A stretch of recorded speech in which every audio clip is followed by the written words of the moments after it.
Ujang, Ya. Anda sepakat dengan disebutkan tadi bahwa ini ada kemunduran demokrasi.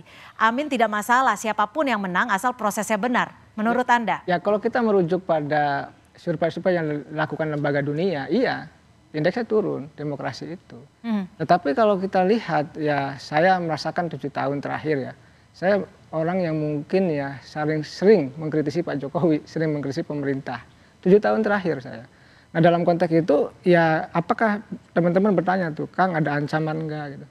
Kang takut enggak? Saya jalan saja. Misalkan saya dulu nolak Jokowi 3 periode bersama BEMSI gitu. Dan saya dituduh waktu itu sebagai mentor demo, padahal tidak juga gitu. Nah, dalam konteks itu saya melihat kalau ada ukuran-ukuran yang memang di mana kita turun dalam konteks berdemokrasi. Karena ada parameter indikator ukuran itu. Kalau ukurannya lembaga dunia, saya tidak perlu bahas lebih lanjut. Artinya itu memang turun indeksnya. Tetapi secara umum kita masih bisa melihat, kita bebas masih berbicara. Misalkan saya masih bisa mengkritisi. Pengamat lain, akademisi juga masih bisa, guru besar juga masih bisa berteriak gitu ya. Artinya di situ masih ada demokrasi yang tumbuh juga.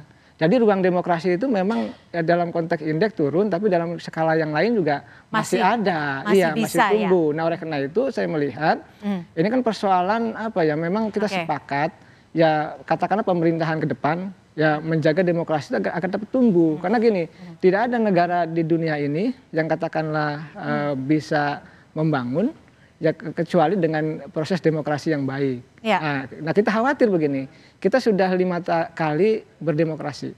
Kita sedang mengalami transisi menuju demokrasi. Nah, dalam transisi kan sedang mengalami konsolidasi nih dalam demokrasi. Kita mengkonsolidasi. Tapi kalau konsolidasinya tidak jalan, maka kita khawatir ke belakang. Akan setback ke belakang, ya, seperti di Latin Amerika. Oleh karena itu ya kekuatan semua civil society gitu ya, kalangan oposisi maupun yang penyelenggara negara, ini harus komitmen membangun demokrasi tadi yang katakanlah dianggap masih kurang. Ini penting gitu kan, sebagai catatan kita bernegara.